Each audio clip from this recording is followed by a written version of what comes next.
On Friday afternoon, Senator Lindsey Graham announced the biggest deal of his career. The White House finally backed his Russia sanctions bill. Now on Saturday night, he was dead. And $350 billion froze with him. Because the most powerful government on earth runs on a rule almost nobody knows. If a senator can't physically walk onto the Senate floor, their power stops existing. There's no proxy, no substitute, and worst of all, no backup plan. By the end of this video, you'll know the three numbers that actually run Washington right now: 52, 10 to 10, and 13 to 14, and why, before the end of September, they reach your paycheck, your retirement account, and the price of your next loan. If this is the kind of breakdown you want more of, like the video and subscribe. We publish multiple times a week. So, to see why one death can freeze a superpower, forget the civics class version of how Washington works. Think of Congress as a stadium. 100,000 seats, cameras everywhere, everyone watching the field. But nothing gets inside except through a few service gates. In the Senate, those gates are committees, about 20 rooms where the real decisions happen before the cameras turn on. And one gate matters more than all the others: the Budget Committee. It controls the only path that lets a bill pass with a simple majority instead of 60 votes. If you want to move serious money in America, every dollar walks through that one room. Lindsey Graham held the keys to that room. Now here are those three numbers. 52. Republicans won 53 of the 100 Senate seats, but Mitch McConnell, 84 years old, the longest-serving party leader in Senate history, has been in the hospital and then a rehab facility since June 14th. He hasn't voted in a month, and since the Senate has no proxy voting, the real number on the floor is actually 52.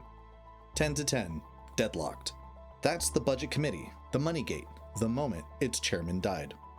Republicans rushed to fill Graham's seat. His own sister was sworn in as interim senator within 72 hours.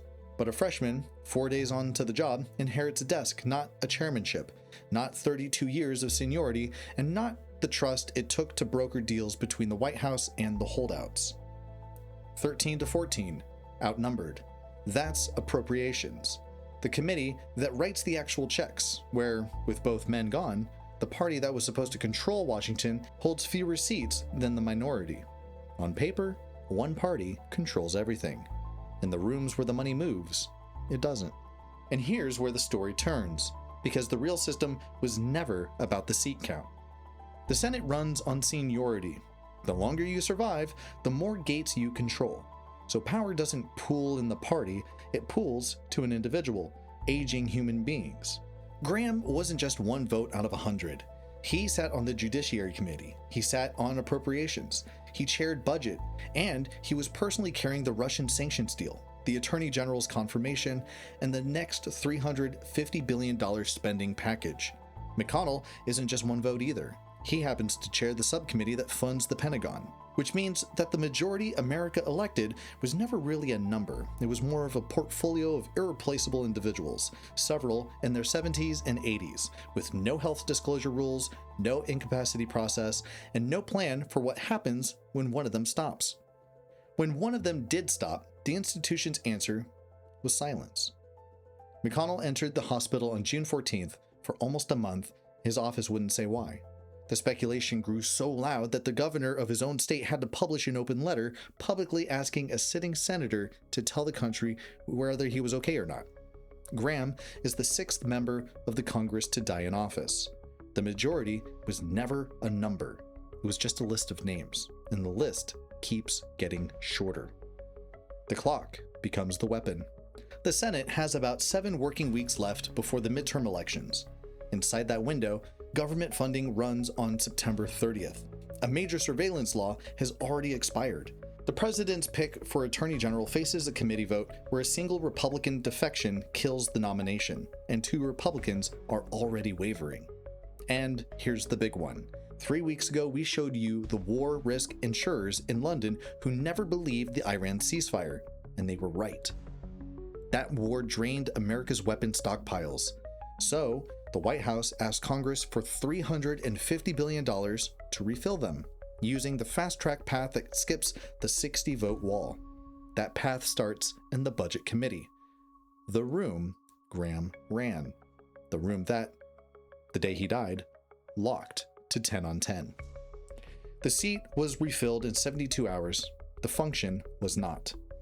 Washington replaced the body. It has not replaced the man who could walk into the Oval Office with a problem and walk out with a signature. But let's zoom out and let's take a look at why this math reaches you, dear viewer. The federal government spends roughly $7 trillion a year, about $20 billion every single day. It is a machine that was never designed to pause. We showed you who holds the $39 trillion in debt underneath it all, and why the interest bill on that debt now rivals what America spends on its entire military. If the funding deadline passes on September 30th, two things happen fast. Millions of federal paychecks stop, and the people pricing your mortgage go blind, because the jobs and inflation data the Federal Reserve depends on simply stops being published. And if you happen to own an index fund, you own the defense contractors whose next decade of orders was supposed to be locked in by that $350 billion package. Their order books just went from guaranteed to political. So, read the system, not the obituary. American power doesn't live in elections. It lives in committee math and seniority, a rulebook written for a slower century when senators aged quietly and the machine had time to adjust. That rulebook has no answer for 2026. And here's one other thing to watch. Not the funeral, not the tributes, but instead watch who inherits the Budget Committee gavel. The name to know is Ron Johnson of Wisconsin, next in line and one of the loudest spending hawks in the chamber. If he takes that chair, the $350 billion package doesn't need just votes, it needs his vote. If this connected the dots for you, the headlines didn't, like the video and subscribe.